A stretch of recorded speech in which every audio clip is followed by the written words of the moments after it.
Comment savoir en un coup d'œil si des céréales, des yaourts aux fruits ou un plat préparé sont équilibrés sur le plan nutritionnel? Jusqu'à récemment, il fallait se pencher sur le tableau inscrit en petit à l'arrière des emballages. Mais depuis 2017, vous l'avez peut-être remarqué, il existe un logo à 5 couleurs qu'on appelle le Nutri-Score. L'objectif, c'est d'aider les consommateurs à faire des meilleurs choix nutritionnels et de pousser les industriels à améliorer leurs produits. Alors, qui est derrière ce logo? Comment est-il calculé? Comment doit-il être utilisé? A-t-il des limites? Nous vous proposons de répondre à toutes ces questions dans 30 minutes santé, votre émission proposée par l'Institut national de la santé et de la recherche médicale.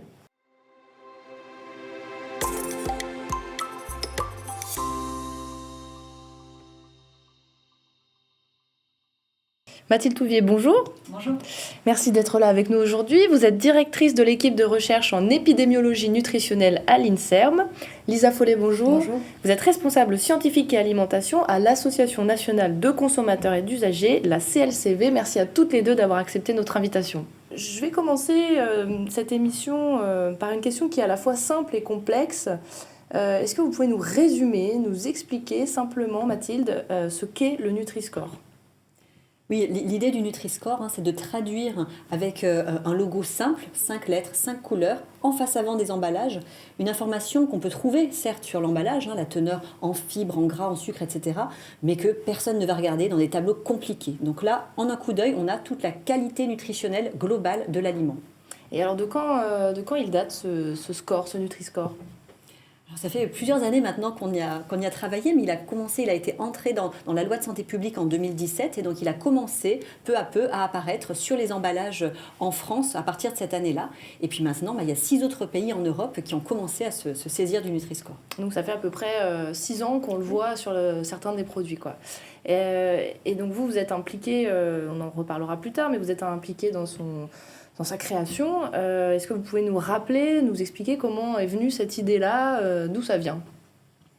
L'idée, c'est vraiment que lorsqu'on fait nos courses, on a à peu près 2 secondes en rayon avec un enfant qui veut un paquet d'autres choses et qui nous presse pour finir rapidement nos courses. Personne ne prend le temps de regarder les emballages, d'autant moins les personnes plus défavorisées qui vont encore moins prendre ce temps-là.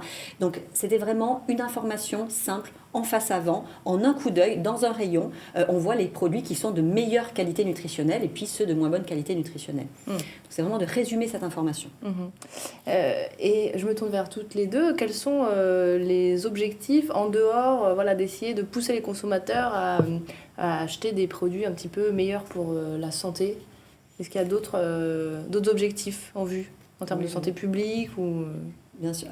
Oui, du coup, l'idée, c'est effectivement de jouer sur les choix du consommateur, donc des choix plus favorables à la santé, donc moins de risques de maladie, on pourra y revenir, mais également de pousser les industriels à changer l'offre, c'est-à-dire à améliorer la qualité nutritionnelle de leurs produits, en diminuant les taux d'acides gras saturés, de sel, de sucre par exemple, et puis également potentiellement de faire aussi des promotions, de se servir de cet argument-là, mais favorablement, des promotions sur les Nutri-Score A ou B par exemple. On commence déjà à le voir actuellement dans les rayons. Donc une sorte de cercle vertueux qu'on voit apparaître qui n'existait pas avant. Comme vous l'avez dit, le Nutri-Score est arrivé sur les emballages il y a 6 ans. Quelle perception en ont les gens ? Nous sommes allés dans un supermarché parisien, pour en savoir plus. C'est les fameuses lettres qui indiquent non pas la composition, mais la qualité du produit. Non, je ne sais pas ce que c'est le Nutri-Score. Ah non, vraiment non. Nutrition oui, mais score, ça me dit un petit peu non. A, c'est un très bon produit. E, c'est mauvais. Enfin, il y a une graduation en fait. Bien, ça correspond à ce qui va être dans les aliments et ça va être plus ou moins sucré ou plus ou moins riche pour le corps, j'imagine. Je suppose que c'est ça. Très souvent, je me fie effectivement au Nutri-Score. Je consomme très peu de produits industriels, donc j'utilise très peu le Nutri-Score. Je le regarde, je le consulte, On regarde quand on prend des céréales, quand on prend des gâteaux, ce genre de choses. Non, je fais pas attention. J'ai pas encore l'habitude. C'est quand même une bonne idée, parce que ça donne une indication aux consommateurs, mais je pense que ça devrait être un peu plus réglementé pour justement mieux le cadrer et être sûr qu'il est officiellement appliqué. Bon, on voit que les perceptions sont assez hétérogènes. Lisa Follet, vous, avec votre association, donc la CLCV, vous animez des ateliers justement pour faire connaître cet outil-là auprès de toute tranche d'âge, des enfants, des adultes.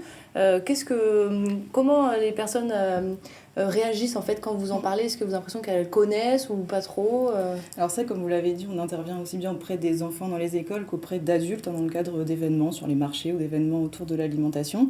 Et ce qui est assez positif pour le coup, c'est que les enfants savent très bien l'utiliser et savent comparer les produits. Et alors qu'auprès des adultes, et on constate depuis d'ailleurs ces dernières années une certaine méfiance.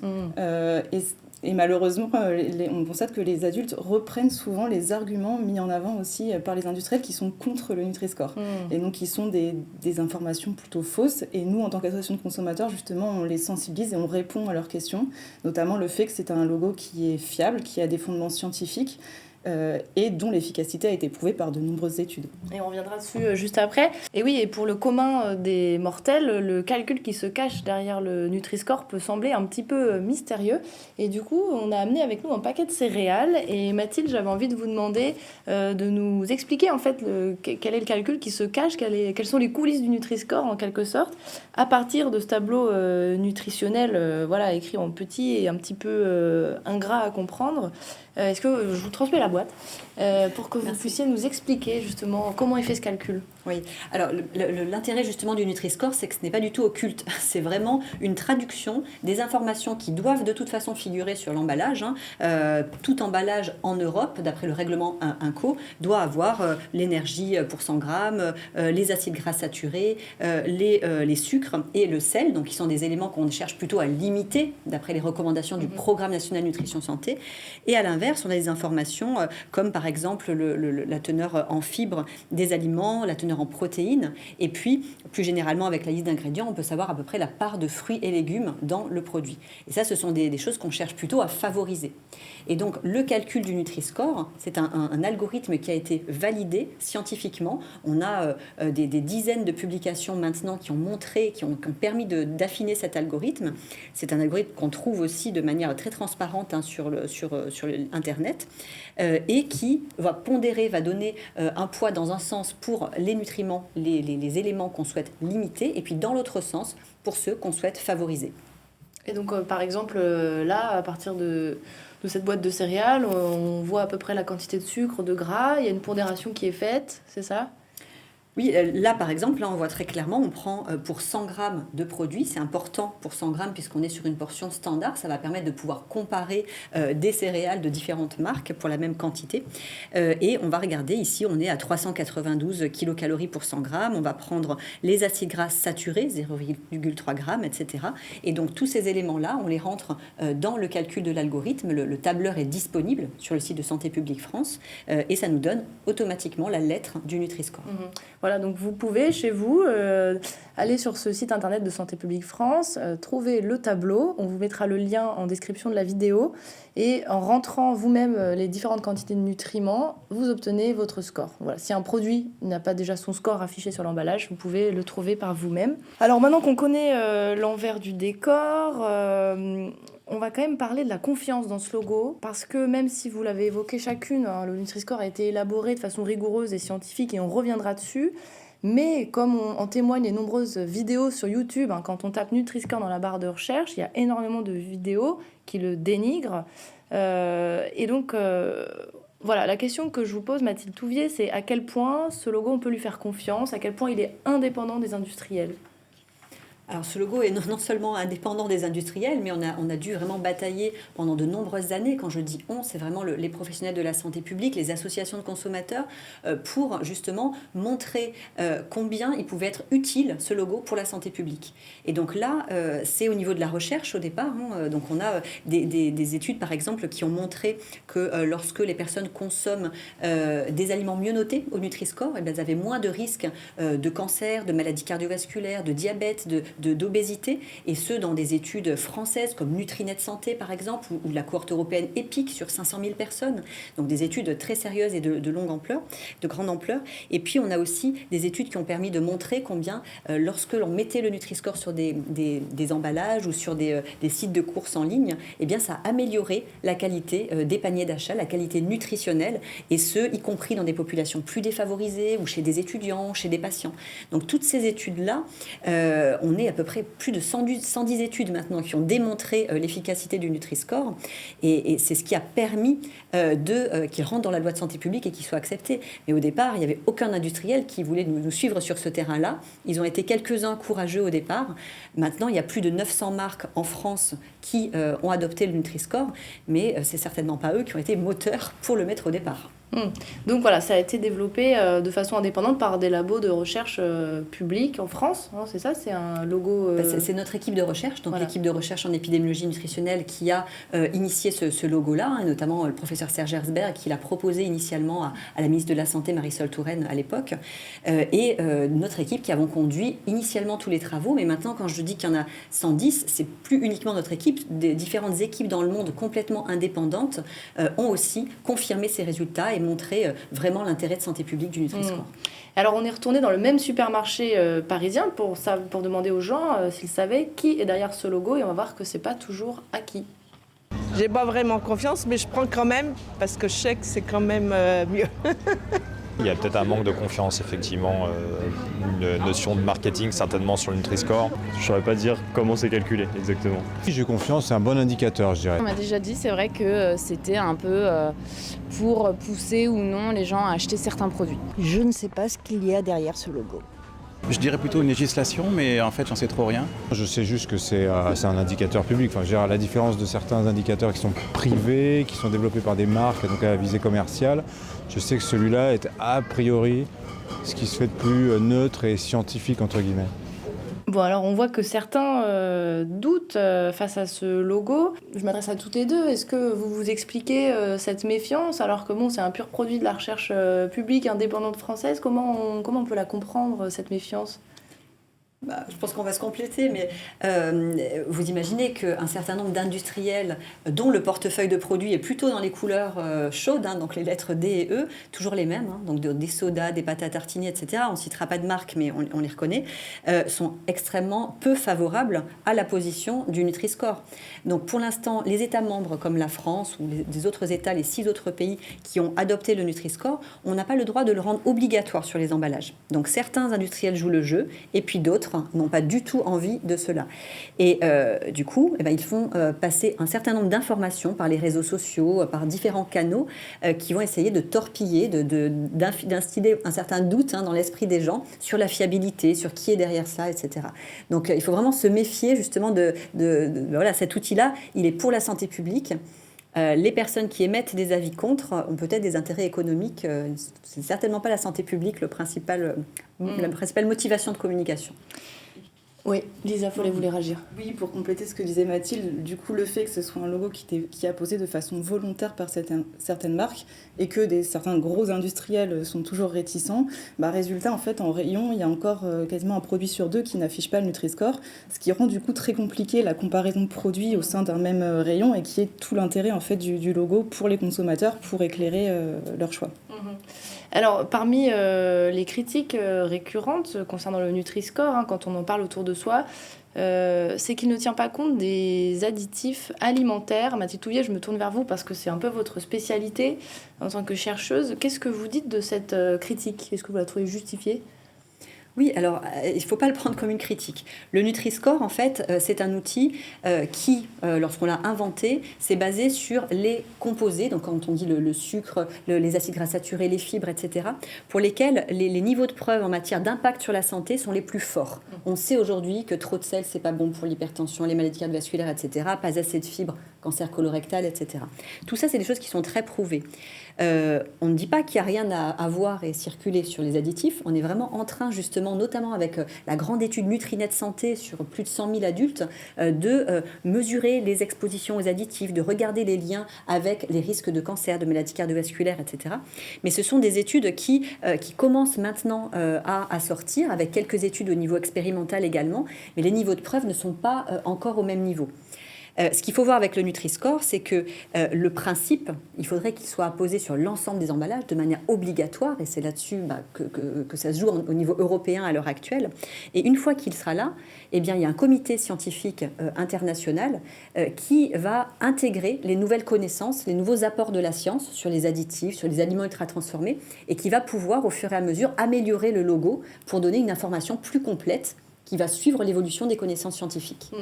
Lisa Follet, vous voulez réagir sur cette question des additifs ? Oui, aujourd'hui, le Nutri-Score, il ne prend pas en compte donc, du coup, les additifs qui sont évidemment des éléments aussi importants et qui peuvent avoir un impact sur la santé. Et nous, on encourage vivement les consommateurs à aller jeter un œil aussi à la liste d'ingrédients pour éviter au maximum les additifs en privilégiant les listes d'ingrédients les plus courtes possibles et les ingrédients qui sont les familiers en fait, qu'on pourrait trouver dans notre cuisine pour éviter au maximum les additifs. Donc le Nutri-Score et la liste des ingrédients, c'est complémentaire. C'est complémentaire, ouais. D'accord. Mathilde Touvier, aujourd'hui, on a le sentiment que certaines personnes mettent sur le même plan les additifs et le sucre et le gras sur le plan des méfaits pour la santé. Est-ce que, voilà, selon vous, c'est une croyance qui est correcte ou pas ? Alors, ce qui est extrêmement prouvé en termes d'impact sur la santé, c'est effectivement un manque de fibres, trop de sucre, de sel, de graisses saturées, etc. Ça, on en est sûr. Ça, on en est sûr sur beaucoup de maladies. Après, il y a vraiment une accélération de la recherche, et notamment chez l'homme au niveau humain, ces dernières années, sur la question de l'ultra-transformation. Ces aliments ultra-transformés qui vont donc soit avoir subi d'importants procédés de transformation ou bien contenir justement ces additifs cosmétiques, des colorants, des émulsifiants, des texturants, etc. Donc là, on commence à peine, nous on a publié depuis 2018 dans la cohorte Nutrinet Santé des résultats montrant que plus la part d'aliments ultra-transformés dans le régime alimentaire était importante, plus le risque était élevé de cancer, maladies cardiovasculaires, diabète, etc. On était les premiers à montrer sur ces maladies-là il y a quelques temps. Maintenant, il y a à peu près plus de entre 70 et 100 études au niveau international qui montrent ces liens aliments ultra-transformés santé. Donc, on n'a pas encore eu d'expertise collective qui statue là-dessus, mais on voit vraiment quelque chose à ce niveau-là. Et c'est pour ça qu'on a commencé, nous, à réfléchir à un Nutri-Score qui pourrait donner aussi l'information, pareil, en un coup d'œil aux consommateurs, par exemple avec un bandeau noir ultra transformé autour du Nutri-Score lorsque l'aliment est ultra transformé, pour montrer justement ces deux dimensions complémentaires. Et pour les additifs, vous me demandiez, les additifs, il en existe plus de 330 en Europe autorisés. Et donc vraisemblablement, tous ne sont pas... les nitrites, etc. en font partie. Voilà, aspartame, nitrite, certains colorants, des émulsifiants comme carboxyméthylcellulose pour lesquels il y a eu pas mal d'études chez l'animal qui montraient perturbation du microbiote, etc. Tout ça, le problème, c'est que pour beaucoup, on a peu de données chez l'homme. On commence à en avoir sur certains. Dans Nutrinet, on a montré sur nitrite, sur les édulcorants, par exemple, pour le cancer ou les maladies cardiovasculaires ou le diabète. Après, on en est à des niveaux de preuve qui sont pour l'instant encore plus limités, mais il y a des choses qui commencent à sortir. Par exemple, l'ANSES, donc l'Agence française de sécurité sanitaire de l'alimentation, environnement, travail, a statué l'année dernière sur le risque de cancer colorectal lié aux additifs de type nitrite.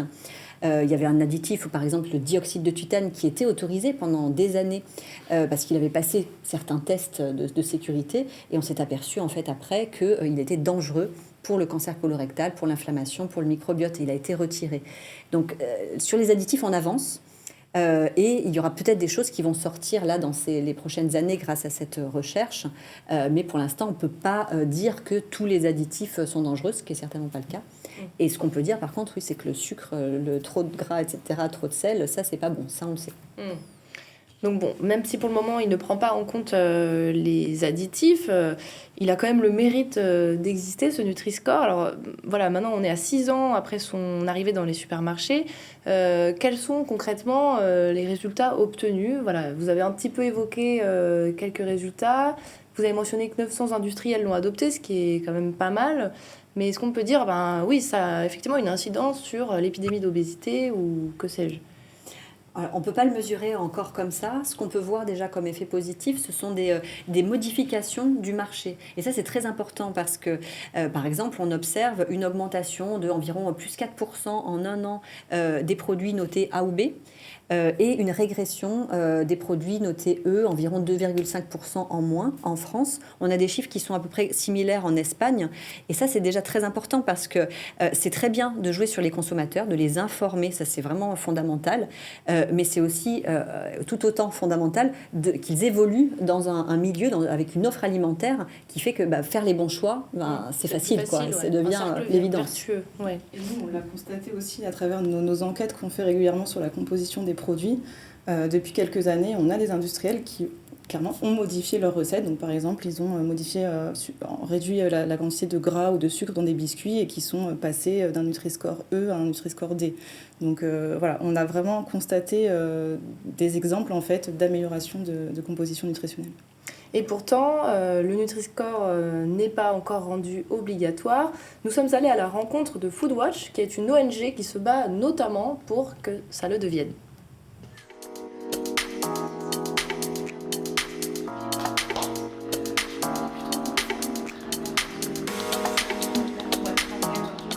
Je suis Audrey Maurice, chargée de campagne chez Foodwatch France. L'histoire du Nutri-Score, c'est un peu celle de David contre Goliath.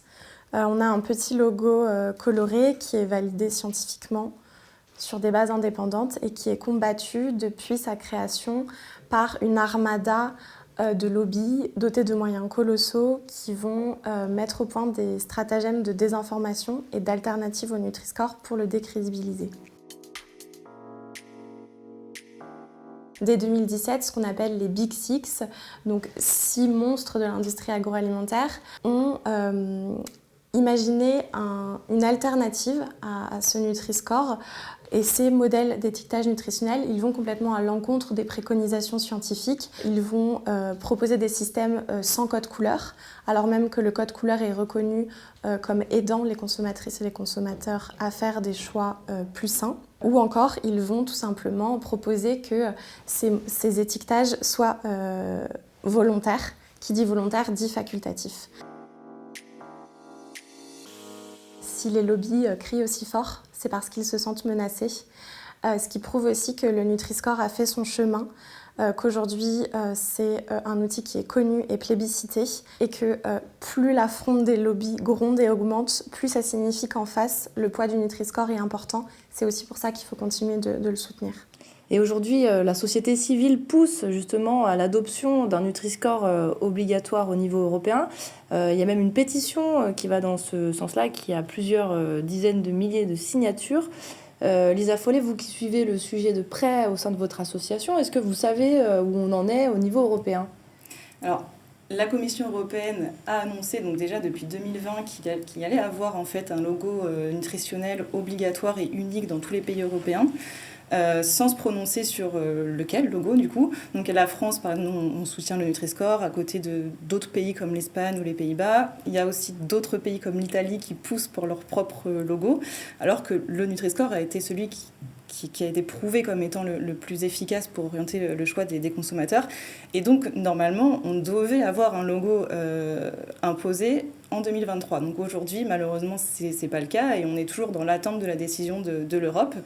On espère que ça va se faire le plus vite possible et ça prend du retard à cause des lobbies en fait et des acteurs économiques qui font tout en fait, qui mettent tout en œuvre pour empêcher que le Nutri-Score soit le logo retenu par la Commission européenne et chacun pousse un peu pour son propre logo. Et malheureusement, aujourd'hui, on en est au point mort. Et donc, c'est pour ça que la pétition a été lancée, qui est soutenue, alors bien sûr par les citoyens, mais aussi par des experts et beaucoup de scientifiques, et pour vraiment exiger l'adoption du Nutri-Score au niveau européen et le plus rapidement possible. Et si le Nutri-Score est si important aux yeux des scientifiques et de la société civile, c'est parce que les choix que nous faisons en matière d'alimentation ont un impact direct sur notre santé. Pour en parler, je vais tout de suite rejoindre le docteur Bruno Reynard, qui est nutritionniste à l'Institut Gustave Roussy à Paris.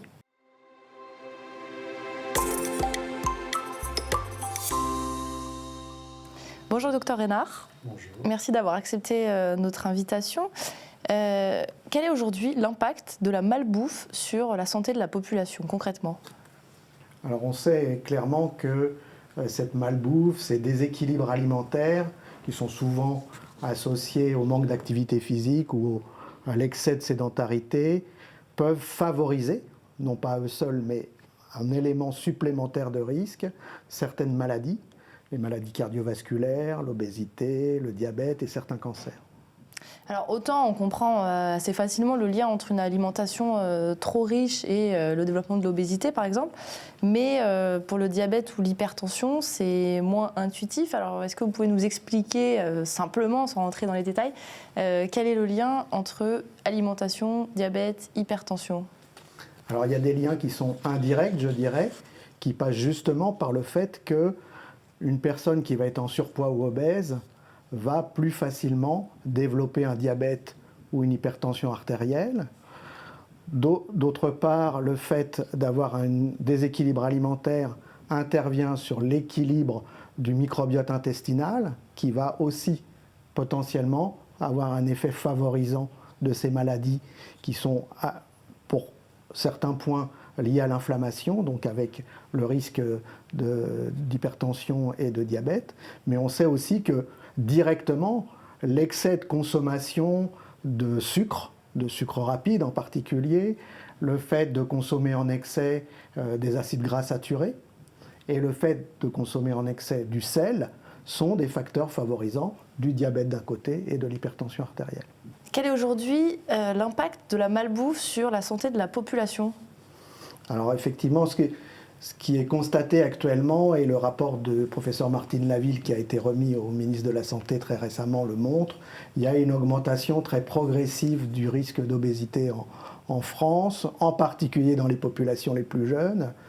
Et cette augmentation est liée à la fois au fait que le déséquilibre alimentaire s'installe de plus en plus, avec l'excès de certains aliments à forte densité énergétique, le fast-fooding, et puis le fait que, en parallèle, la sédentarité s'installe de plus en plus dans le mode de vie. Et concrètement, en termes de surpoids, obésité, on sait à peu près quelle est la part de la population qui est concernée ?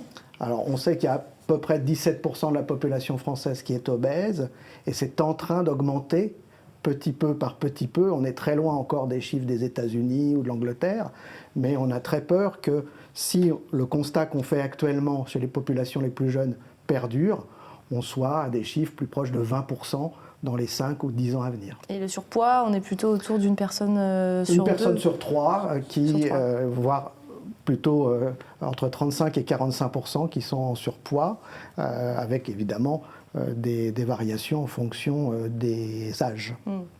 Je reviens sur le Nutri-Score, qui est notre sujet aujourd'hui. Est-ce que ça vous semble être un outil approprié pour lutter contre l'apparition de ces maladies, un outil prédominant ou un outil parmi d'autres voilà. Quelle place vous lui accordez ? Je crois que c'est un outil important, puisque les gens qui cherchent à modifier leur comportement alimentaire pour faire mieux, entre guillemets, ont besoin d'être orientés dans ce qu'ils vont pouvoir manger.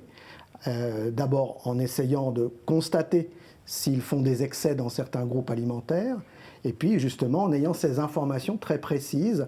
Il est toujours assez compliqué de lire la totalité de la composition des ingrédients qu'il y a dans un aliment.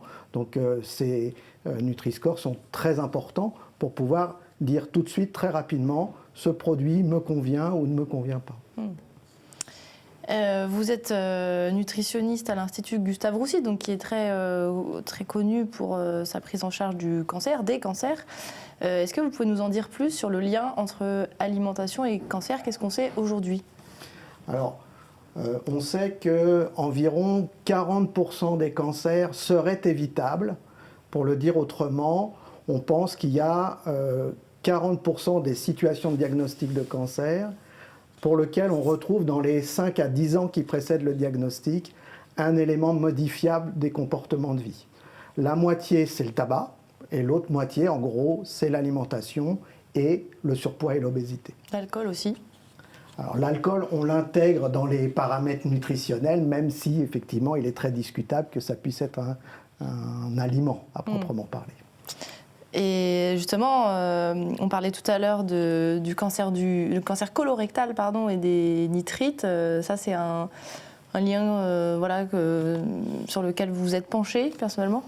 Oui, alors le cancer colorectal, on en connaît plusieurs facteurs alimentaires de risque qui sont le fait de manger insuffisamment de fruits et légumes, de fibres, le fait de manger en excès de la viande rouge et de la charcuterie, et le fait effectivement de manger en excès des nitrites, ce qui correspond à cette consommation en excès de la charcuterie. Alors ces fruits et légumes, on en entend énormément parler à travers des campagnes de santé publique, etc. Pourquoi c'est si important de manger ces fibres, ces nutriments-là ? Pourquoi ? Alors déjà, c'est bon. C'est-à-dire que même si on peut avoir un sujet de conversation à table avec nos enfants à ce sujet-là, les fruits et les légumes, lorsqu'ils sont à maturité, lorsqu'ils sont de saison, c'est quand même une source potentielle de plaisir qui n'est pas négligeable. En plus de ça, clairement, tous les aliments qui contiennent des fibres sont importants, à la fois parce que souvent ils contiennent des nutriments de qualité, des vitamines, des oligo-éléments, des sels minéraux, des antioxydants non vitaminiques, mais aussi parce que ces fibres vont être là encore un aliment pour notre microbiote intestinal qui est un élément de contrôle très important de l'immunité. Un petit mot sur les légumineuses, je m'y arrête parce qu'on en parle aussi beaucoup en ce moment. Pourquoi il faut en manger plus, toujours plus ? Là encore parce que c'est bon, les légumineuses. Alors, on ne sait pas toujours très bien les cuisiner, c'est pas toujours très digeste pour certains. Malgré tout, c'est premièrement une source de micronutriments intéressants, de fer par exemple, pour les lentilles ou d'autres légumineuses. C'est une source de fibres de très bonne qualité qui, là encore, peut favoriser un bon équilibre du microbiote. Et c'est une source de sucre lent qui peut être une alternative aux produits céréaliers ou aux féculents habituels de l'alimentation. Vous parlez beaucoup de notion de plaisir, et c'est vrai qu'avec le Nutri-Score, on a des logos rouges qui apparaissent, qui semblent presque être des interdits. On y reviendra tout à l'heure, c'est pas le cas. Pour vous, la notion de plaisir en alimentation, ça doit rester central, même si on peut faire attention sans tomber dans l'orthorexie, c'est-à-dire le fait d'avoir des déviances alimentaires.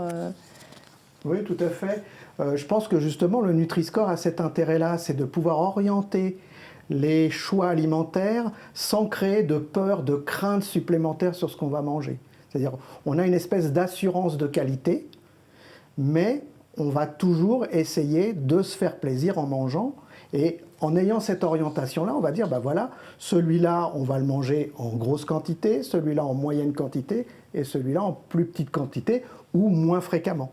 Et donc, on va concilier, finalement, l'intérêt nutritionnel et de santé et le plaisir alimentaire. Ne pas le voir comme un interdit, quoi.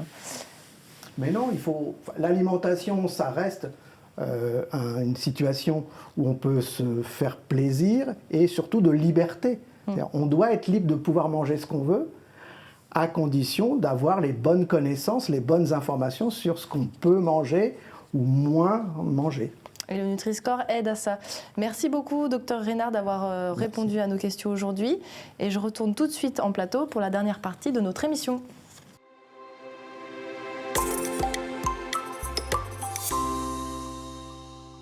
Alors pour cette dernière partie d'émission, je vais vous proposer un quiz avec quelques idées reçues sur le Nutri-Score et je vais vous demander de répondre par vrai ou faux et puis de donner une petite explication succincte pour justifier votre réponse. Est-ce que vous êtes prête ? Oui. Alors c'est parti. Première question. Le Nutri-Score permet de comparer la qualité nutritionnelle de deux produits de deux rayons complètement différents, vrai ou faux ? Alors faux, et c'est un point vraiment qui est très important parce que le Nutri-Score il permet de comparer ce qui est comparable, donc des produits qui se consomment à la même occasion. Donc il n'y a aucun intérêt par exemple de comparer un soda avec de l'huile d'olive puisque personne ne va utiliser son soda pour faire une vinaigrette par exemple. Donc on compare deux marques de gâteaux, de cookies par exemple. On compare un soda avec une autre boisson comme un jus de fruits et on va comparer de l'huile d'olive avec une autre matière grasse comme du beurre ou de l'huile de colza. C'est important de le savoir pour bien utiliser ce score. Deuxième affirmation, il ne faut pas acheter les aliments Nutri-Score C, D ou E, ils sont mauvais pour la santé, vrai ou faux ? Non, faux, c'est-à-dire qu'il n'y a pas d'interdit. On peut consommer de tout, mais tout est une histoire de fréquence et de quantité. Le Roquefort qui est D, on peut quand même en manger. Bien entendu, on peut en manger. D'ailleurs, dans les recommandations, il y a 2 produits laitiers par jour. Le fromage, quand on parle c'est une portion 30 grammes. Par contre, 1 kilo de Roquefort matin, midi et soir, non là, problème. Donc, c'est juste cet équilibre dont on parle le Nutri-Score. Le Nutri-Score est un outil incomplet car il n'évalue pas le degré de transformation des aliments et ne prend pas en compte la présence d'additifs. Vrai ou faux ? On en a déjà un petit peu parlé. Alors, vrai sur le côté, ça ne l'intègre pas pour le moment. Alors, la réévaluation de l'algorithme qui a lieu régulièrement, donc il y en a eu une pour les boissons cette année, intègre maintenant les édulcorants, les boissons édulcorées par exemple. Donc, ça va dans cette voie-là. Les futurs Nutri-Score le feront sûrement. Pour l'instant, ils se focalisent sur l'aspect nutritionnel ce pour quoi on a les plus forts niveaux de preuve, et c'est déjà très très important. Le sucre, le gras, le sel, dont on sait qu'ils font du mal. Le Nutri-Score a un effet pervers puisqu'il pousse les industriels à remplacer du sucre et du gras par des additifs, justement pour améliorer artificiellement le score de leurs produits. Est-ce que c'est vrai ou faux ? La manière dont la question est posée, il y a un piège. Mais certains industriels, donc c'est vrai au sens où certains industriels utilisent ces techniques-là, et justement, voilà, les réévaluations de l'algorithme permettent de déjouer, maintenant qu'on voit un petit peu les pièges dans lesquels on a pu tomber ces dernières années, ça permet justement d'éviter ça, de recalculer un algorithme qui va éviter justement de favoriser des industriels qui joueraient ce jeu-là, qui n'est effectivement pas du tout ce vers quoi on veut aller d'un point de vue de santé publique. Et globalement, quand même, nous, ce qu'on constate à travers nos enquêtes, c'est que, et il faut le dire aussi, les industriels font globalement des efforts et ils vont vers la réduction des additifs en parallèle d'amélioration aussi de recettes pour améliorer le Nutri-Score. Et il faut le dire aussi quand les choses sont bien faites. Le Nutri-Score n'est pas toujours fiable puisque certaines marques, par exemple de frites surgelées, sont classées A. Alors ça, c'est bizarre. C'est pas si bizarre que ça, puisque le Nutri-Score, du coup... C'est vrai ou faux, pardon ? Donc c'est faux qu'il n'est pas fiable à cause de ça, parce qu'il prend en compte le profil nutritionnel des produits qui ne sont pas préparés. Donc il ne peut pas prévoir effectivement comment le consommateur il va cuire ses frites dans l'huile, au four, est-ce qu'il va utiliser des sauces, du ketchup, de la mayonnaise, il va ajouter du sel. Donc évidemment, ça, c'est des éléments qui vont faire grimper les calories. Donc c'est les frites surgelées qui ne sont pas encore cuites. C'est la pomme de terre, finalement. D'accord, oui. Et donc à partir du moment où on les frit, c'est ça, on ajoute de l'huile, donc là ça devient... Oui, mais après selon la qualité de l'huile qui est utilisée, notamment si c'est dans l'huile de colza, etc., qui est pas chère, hein, donc parfois c'est ça, on va monter dans note de Nutri-Score, mais ça va pas non plus être E. C'est pas faux quand on voit des frites qui peuvent être A, B ou C, parce que de la pomme de terre, une huile de bonne qualité, si c'est pas trop salé, c'est pas si... C'est pas pire que ça. Dernière affirmation, les applications de type Yuka, qui sont notamment utilisées par les jeunes parents pour les produits bébés, et SIGA sont aussi fiables que le Nutri-Score. Est-ce que c'est vrai ou faux ? Est-ce que c'est équivalent ? Non, alors, je dirais faux, mais disons que c'est pas vraiment le même créneau. C'est-à-dire que ces applications-là donnent des informations lorsqu'on scanne le code barre des aliments de manière générale. Je ne parle pas pour ces deux-là en particulier, mais de manière générale, c'est super ce courant-là. C'est-à-dire que ces dernières années, les consommateurs ont le pouvoir, avec leur smartphone, quand l'industriel ne met pas le Nutri-Score sur les aliments, d'avoir l'information quand même. Donc, on va dans le bon sens. Par contre, sur ces deux applications en particulier, il y a des informations qui sont données qui vont au-delà de ce qu'on est capable de dire à l'heure actuelle d'un point de vue scientifique. Donc, se méfier de la fiabilité de certaines informations. Et ce qui peut être recommandé, par exemple, c'est l'application Open Food Facts, qui est vraiment à but non lucratif, soutenue par Santé publique France, et qui va donner, quand on scanne le produit, le Nutri-Score, avec vraiment l'algorithme officiel, qui va donner la liste des additifs, qui va donner des ingrédients, l'impact sur l'environnement du produit, donc plein d'informations, et qui reste vraiment en phase avec ce qu'on sait scientifiquement. Et nous, on encourage les consommateurs plutôt à se fier aux logos et aux scores qui sont validés scientifiquement par les pouvoirs publics, comme le Nutri-Score, plutôt que des scores qui sont proposés par certaines applications ou parfois par les marques ou les distributeurs, qui sont calculés de façon assez subjective et sans fondement scientifique du tout. Il faut le préciser. Merci à toutes les deux, Mathilde Touvier et Lisa Follet. C'est déjà la fin de cette émission. Merci également au docteur Bruno Reynard de nous avoir parlé du lien complexe entre alimentation et santé. Je remercie Samia Saya de l'INSERM qui est à l'initiative de cette émission. Merci à Nicolas Valentin pour la réalisation, à la Jolie Prod pour la production et merci à vous de nous avoir suivis. À très bientôt.